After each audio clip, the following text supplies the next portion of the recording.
My father died when I was 11 years old, and I became kind of a tough kid after that to handle. My mother couldn't handle me. She sent me off to military school. I was there until the war broke out, December 1941. I was kind of devastated when we got the news that all those people suffered there at Pearl Harbor. That very day, a cold chill ran down my spine. I just became obsessed that I had to do something. Although I was not supposed to have been sent in any younger than 17. I finally took matters in my own hands and forged my mother's consent papers after my completed 8th grade, and I had turned 14 by that time. They gave me orders along with 9 others to stay at the base to relieve older cadres and just send them out, and that was my cup of tea. So when all these troops that had completed this training boarded the train to go to California, I packed my sea bag and got on the back end of that train and went to California. There are many people who fought in the service under 17 years old that entered the service young like I did. They had that good old American spirit. They wanted to stand up for America. Despite the military's best efforts to keep its youngest soldiers from harm, Private First Class Jacqueline Lucas was so determined to fight that he broke ranks twice to get into the heat of combat. Stowing away on a transport bound for the raging war in the Pacific, the 17-year-old's valiant action in the battle for the island of Iwo Jima would make him the youngest recipient of the Medal of Honor since the Civil War. I didn't even know where the ships were headed. I'd never heard of Iwo Jima in my lifetime. I knew I was on the way to war, and that's where I wanted. That was my obsession. Thank goodness I didn't have to go in the first wave, but when we went in, it was all hell broke loose about artillery, just tearing people up. And it was just a continuation from night and day for the rest of that battle.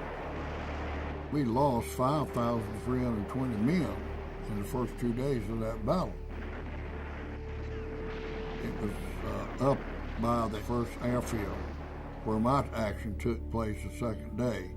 We had knocked out this pillbox, and this 4-man fire team that I was attached to, we ran down into one of these trenches to take cover from all this direct fire that was coming our way.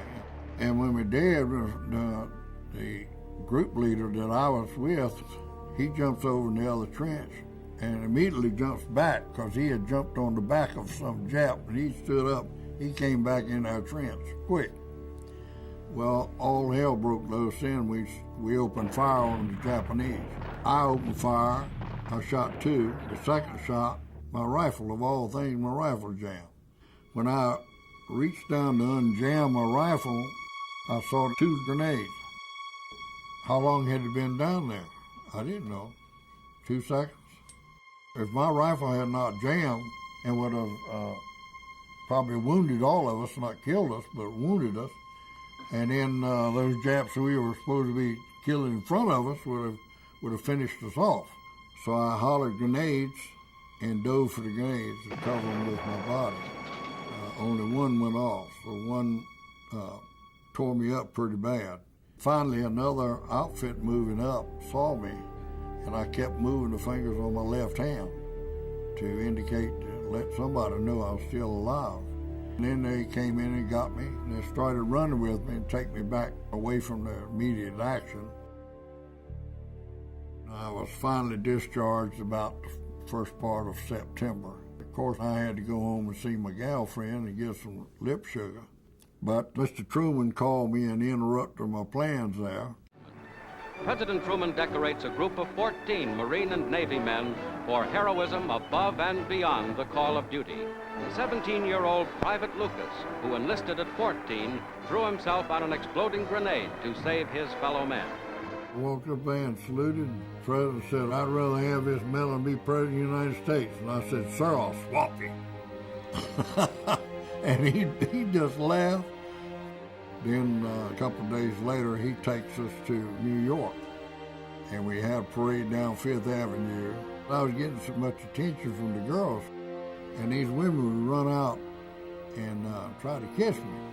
New York women just treated me so nice, and I had a ball for the next couple of days here. I really enjoyed that. I wasn't even cognizant about medals when I was in the military. I never thought about them. That wasn't my thing to go to war for some medal. It was to fight for my country. I don't feel like I'm some big hero or anything like that. The real heroes are the ones who had to give their all, their life. They are the truest heroes in my book.